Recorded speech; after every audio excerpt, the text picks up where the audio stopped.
ये जो श्लोक है इसमें भगवान ने अपनी 4 विभूतियों का वर्णन किया है। कितना?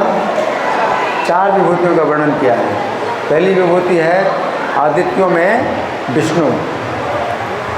आदित्य का मतलब है अदिति के पुत्र। माता अदिति के जितने पुत्र हैं उनमें विष्णु विभूति हैं भगवान की। तो माता अदिति के कितने पुत्र हैं? अदिति के जो पुत्र हैं आदित्य कहलाते हैं। तो माता अदिति के कितने पुत्र हैं? 12। हाँ, 12 पुत्र हैं। माता अदिति के 12 पुत्र हैं और उन 12 में जो सबसे छोटे हैं वो कौन है? सबसे छोटे वामन देव। धन्यवाद। वामन देव सबसे छोटे हैं और वही सबसे श्रेष्ठ हैं। 12 आदित्यों में वामन देव जो है सबसे छोटे आदित्य हैं और वही सबसे श्रेष्ठ हैं, है ना। और देखो आज के दिन ये श्लोक होना था, आज के दिन ये श्लोक होना था। कल वामन देव का आविर्भाव दिवस है। हरि बोल। अच्छा, तो कल होता तो और अच्छा था, लेकिन कल नहीं होना है। कल चूँकि एकादशी है, एकादशी को गीता क्लास नहीं होता। तो भगवान की ऐसी व्यवस्था ये तो मैं भी नहीं सोच पाया। यहाँ आकर के जब मैं बैठा तब मैंने देखा कि कितना आश्चर्य है, कितना आश्चर्य है। अब ये कैसे मतलब व्यवस्था हुई, ये सब भगवान ने पहले से सेटिंग की हुई है। अभी कितने दिनों से गीता क्लास नहीं हो रहा था कि जन्माष्टमी के कारण गीता क्लास बंद था, है ना। और फिर बीच में कुछ हुआ तो फिर राधाष्टमी आ गई, है ना। वैसे कई कारण बने कि गीता क्लास नहीं हुआ। तो ये 15 तारीख को पिछली बार गीता क्लास हुआ था, जो 20वां श्लोक हुआ था। और आज कितनी तारीख है? 25। आज 25 तारीख, 10 दिन के बाद ये श्लोक आया। कितना आश्चर्य है। तो वामन देव की जो है विशेष रूप से हमें याद करनी चाहिए। कल उनका आविर्भाव दिवस आने वाला है, तो हमें याद करना चाहिए। तो वामन देव के बारे में प्रभु जी ने कुछ बताया है, तो वामन देव का जो है हमें विशेष रूप से स्मरण करना चाहिए ना। भगवान ने जब श्री कृष्ण के रूप में अवतार लिया, श्री कृष्ण जब प्रकट हुए कंस के कारागार में, माता देवकी और वसुदेव के सामने प्रकट हुए, तो उन्होंने अपना परिचय दिया कि मैं आपका 3 जन्मों से पुत्र बना, 3 जन्मों से मैं आपका पुत्र लगातार बन रहा हूँ। तो पहला जन्म था जब देवकी और वसुदेव क्या थे? माता प्रश्नि और सुतपा। माता प्रश्नि और सुतपा जब थे, वो स्वयंभू मनवंतर की बात है। उस समय भगवान कहते हैं कि मैं तुम्हारा पुत्र बना था प्रश्निगर्भ नाम से। किस नाम से? प्रश्निगर्भ नाम से पुत्र बना था।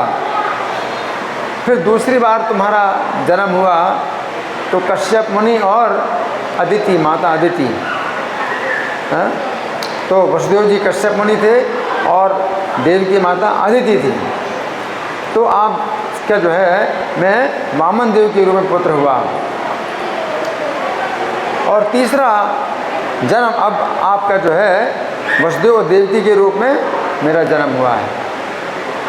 तो भगवान देवकी वसुदेव से कहते हैं कि लगातार मैं आपका पुत्र बन रहा हूँ, है ना। तो जिस समय इन्होंने बताया प्रभु जी ने कि असुरों ने अपने गुरु शुक्राचार्य की विशेष सेवा की, तो शुक्राचार्य के आशीर्वाद से असुरों को शक्ति आ गई और देवताओं को उन्होंने जीत लिया। तो कश्यप मुनि एक बार अदिति के भवन में आए। उनकी तो कई पत्नियां हैं, तो कश्यप मुनि कभी एक पत्नी के पास आते हैं, कभी दूसरी पत्नी के पास आते हैं। इस तरह से जब अदिति के घर आए तो देखा कि घर जो है मतलब उसमें शोभा नहीं हो रही है, घर की कोई शोभा नहीं हो रही है। और माता अदिति भी जो है बड़ी उदास हैं, उनको जो है मतलब बड़ी चिंता है, बड़ी अशांत हैं। और कश्यप मुनि जो है माता अदिति से पूछते हैं कि तुम्हें किस बात का कष्ट हो रहा है। तो अदिति माता बताती हैं कि मेरे पुत्र जो है, जो देवता लोग हैं, तो उनको जो है असुरों ने स्वर्ग से निकाल दिया है, और देवता लोग जो है मेरे पुत्र हैं, और उनको कोई स्थान नहीं मिल रहा है रहने के लिए, वो भटक रहे हैं।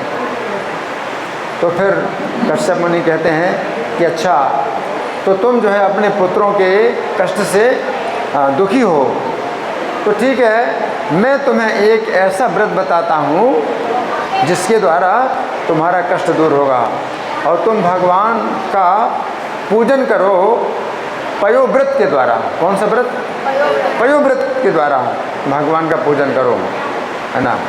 और ये पयोव्रत कितने दिन का है? केवल 12 दिनों का है।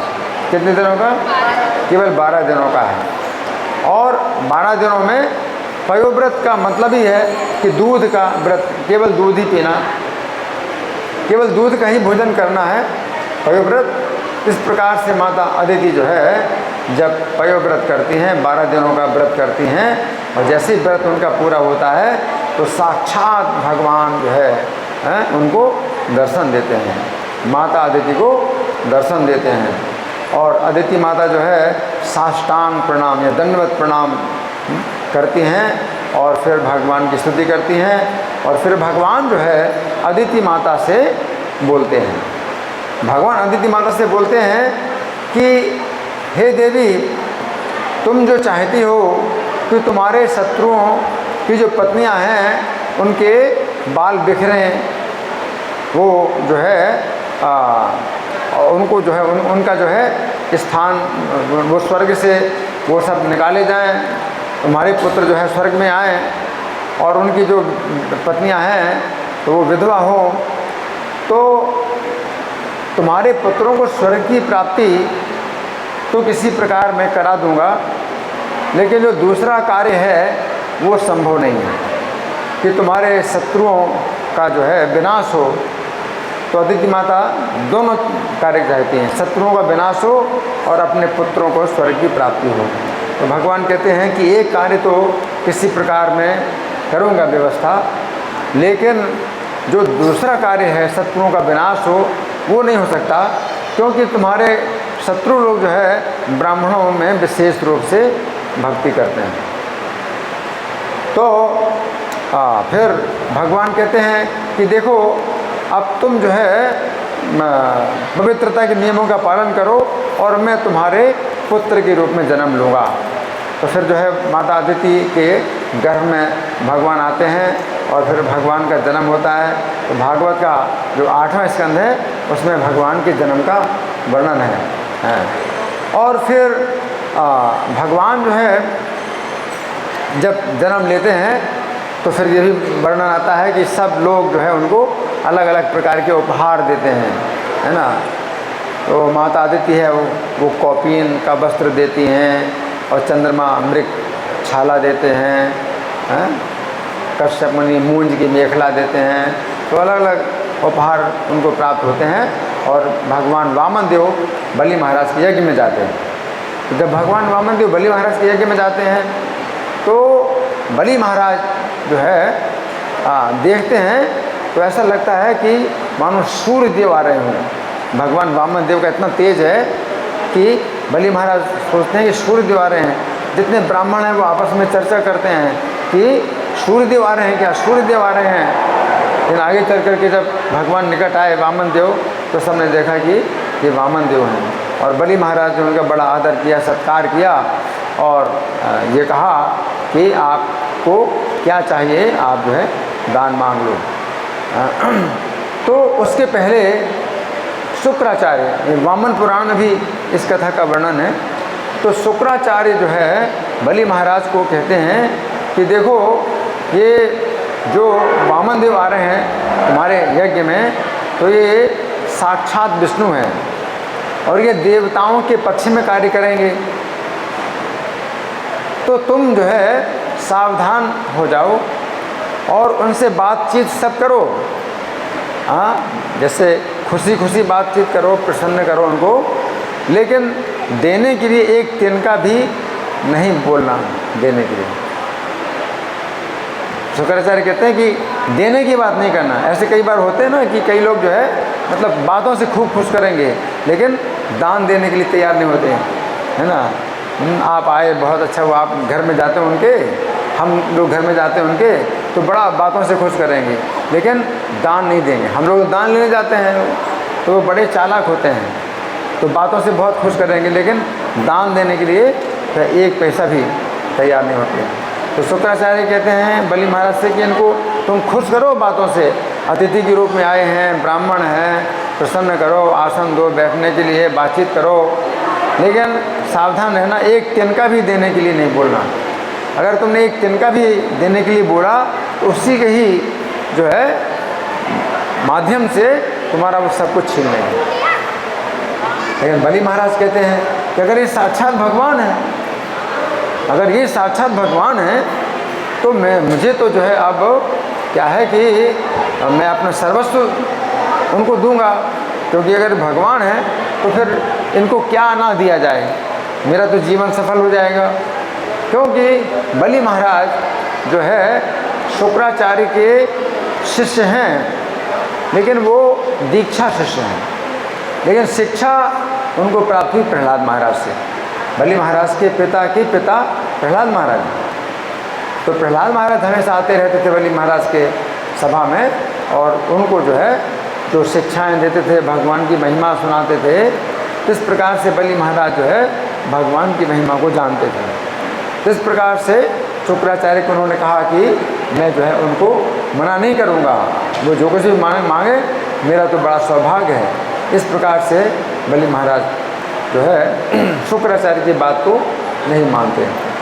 लेकिन श्रीमद् भागवत में ऐसा वर्णन है कि जब बलि महाराज ने वचन दे दिया कि 3 पग भूमि मैं दे दूंगा, उस समय शुक्राचार्य कहते हैं कि तुम 3 पग भूमि तुमने जो वचन दिया है उसको जो है तुम अब वापस ले लो, अपना वचन वापस ले लो।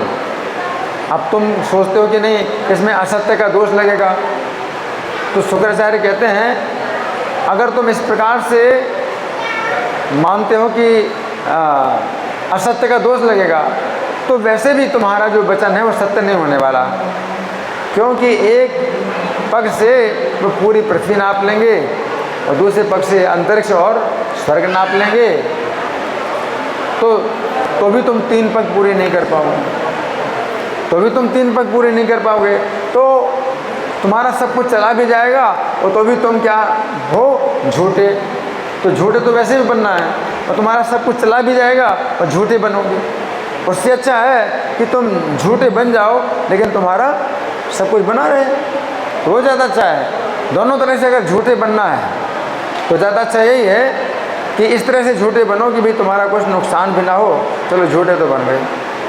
फिर शुक्राचार्य कहते हैं कि देखो शरीर की रक्षा करना बहुत आवश्यक है। शरीर अगर है तो फिर हम सत्य का भी पालन करेंगे, धर्म का भी पालन करेंगे, है ना।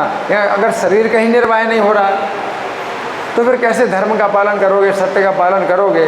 तो सत्य और धर्म का भी जो है जो आधार है वो तो शरीर है, इसलिए ऐसा दान नहीं देना चाहिए जिससे अपने शरीर की जीविका ही चली जाए। तो शुक्राचार्य इस प्रकार से कहते हैं, लेकिन बलि महाराज जो है शुक्राचार्य की बात को इनकार कर देते हैं। शुक्राचार्य को कहते हैं कि चाहे मेरे प्राण चले जाएं, लेकिन मैं जो है इस वचन से मैं विमुख नहीं हो सकता। फिर जब भगवान वामन देव 2 पगों में तीनों लोग नाप लेते हैं और भगवान वामन देव कहते हैं, वामन देव जो है बलि महाराज की निंदा करते हैं और कहते हैं कि तुम इतने घमंडी हो, अपने गुरु की बात भी नहीं मानी तुमने। भगवान भी जो है बलि महाराज की निंदा करते हैं, तुम इतने घमंडी हो, तुमने अपने गुरु की बात भी नहीं मानी है, और अब जो है तुम्हारा 3 पग जो है वो पूरा हो ही नहीं,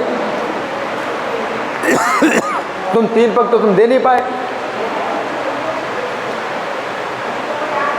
तो अब तुमको जो है हम जो है पाँवों से बांधेगी, तुमको बंधन प्राप्त होगा, क्योंकि तुमने जो है 3 पग भूमि पूरी नहीं दी मुझे।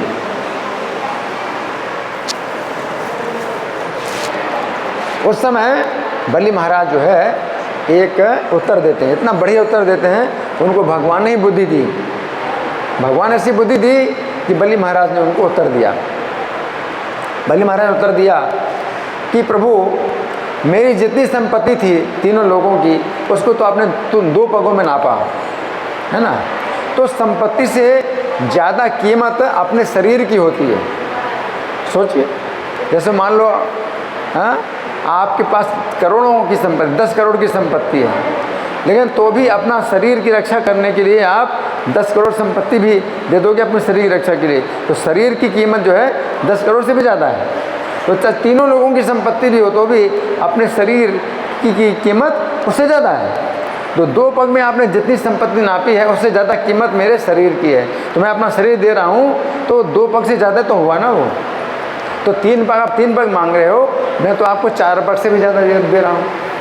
इस प्रकार से बलि महाराज ने जो है भगवान को निरुत्तर कर दिया, और भगवान जो है बलि महाराज से बड़े प्रसन्न हुए। तो उस समय जब प्रहलाद महाराज भी आए, प्रहलाद महाराज आए तो प्रहलाद महाराज को देख के बलि महाराज बंधन में पड़े थे, तो थोड़ा सा लज्जित हो गए। प्रहलाद महाराज को केवल ऐसे हाथ से प्रणाम किया, क्योंकि बंधे हुए थे। तो प्रहलाद महाराज भी जो है भगवान वामन देव का जो है गुणगान करते हैं कि आपकी कितनी दया है, आप जो है अगर हम असुरों से कुछ अगर आप छीनते हैं तो ये भी आपकी बहुत बड़ी दया है। और भगवान जो है वामन देव बड़े प्रसन्न होते बलि महाराज से, और कहते हैं कि इसने जो है अपने गुरु की बात नहीं मानी, गुरु ने जितना भी समझाया लेकिन अपने सत्य में अटल रहा, और मैंने भी इसकी निंदा की तो भी जो है इसने अपने सत्य को नहीं छोड़ा, अपने कार्य में जो है अचल बना रहा। तो मैंने भी परीक्षा ली, तो भगवान वामन देव कहते मैंने भी परीक्षा ली कि इनकी निंदा की मैंने बलि महाराज की। अब भगवान जो है वामन देव बड़े प्रसन्न होते हैं, बड़े प्रसन्न होते हैं, और अब कहते हैं भगवान वामन देव कि आप जो है अब सुतल लोक में जाइए, और सुतल लोक में आपको जो है सब प्रकार की सुविधाएं मिलेंगी, आप वहाँ पर जो है बड़े सुखपूर्वक रहिए। और मैं जो है जिस रूप में मैं आया आपसे दान लेने के लिए, और आपको जो है चूँकि छल से आपका जो है सब कुछ छीन लिया, है ना। तो भगवान जो है मतलब अगर किसी का मान लो चोरी करें, भगवान किसी के साथ मान लो छल करें, कुछ करें, तो इसमें भी बड़ा लाभ है, क्योंकि भगवान फिर उसकी कीमत बहुत ज़्यादा देते हैं। तो बलि महाराज के साथ भगवान ने छल किया ना, तो अब बलि महाराज इतने सुखी हैं, स्वतल लोक में रहते हैं, और इंद्र की निंदा करते हैं। इंद्र की निंदा करते हैं कि इंद्र ने जो है भगवान से क्या प्राप्त किया, स्वर्ग का राज्य प्राप्त किया, तो तुच्छ है, स्वर्ग का राज्य जो तुच्छ है, और जो भगवान के चरण कमलों की जो मैंने प्राप्ति की, तो वो क्या हो गया मेरे लिए हमेशा हमेशा के लिए भगवान क्या हो गए, प्राप्त हो गए, मुझे भगवान प्राप्त हो गए हमेशा हमेशा के लिए। तो भगवान जो है फिर यहाँ इस समय तो बलि महाराज सुतल लोक में है, और आगे चल कर के अगले मनवंतर में वो इंद्र बनेंगे, बलि महाराज को भगवान इंद्र बनाएंगे अगले मनवंतर में। तो ये जो मनवंतर चल रहा है ये 30 करोड़ साल का एक मनवंतर होता है। तो इसमें इस मनवंतर में बलि महाराज ने इंद्र का पद छीन लिया था, तो इंद्र का पद भगवान ने बलि से छीन करके इंद्र को दे दिया, लेकिन भगवान ने जो है इंद्र को अभी सुतल लोक में जो स्थान दिया है वो बहुत सुख और सुविधापूर्ण है, और आगे अगले मनवंतर का पूरा 30 करोड़ साल के लिए वो बलि महाराज इंद्र भी बनेंगे, है ना। तो भगवान अगर किसी का छीने हैं तो भगवान फिर कितना उससे जो है ज़्यादा करोड़ करोड़ करोड़ गुना भगवान प्रदान करते हैं। और सबसे बड़ी बात क्या है कि भगवान के चरण कमल प्राप्त हो गए, भगवान के चरण कमल बलि महाराज को प्राप्त हो गए। तो बलि महाराज का जो है इतना बड़ा जो है ये महिमा है ना। तो कल जो है वामन देव का आविर्भाव दिवस आने वाला है, और कल जो है दोपहर तक उपवास भी होगा तो वामन देव का जो है हम याद करें कल विशेष रूप से। जैसे भगवान की जन्माष्टमी का जो दिवस आता है उसी प्रकार से वामन देव का भी क्या है आविर्भाव दिवस कल आने वाला है ना। तो अगर आप लोग एकादशी का तो उपवास कल है ही है, लेकिन वामन देव के आविर्भाव का भी उपवास हम लोग करेंगे, दोपहर तक करेंगे।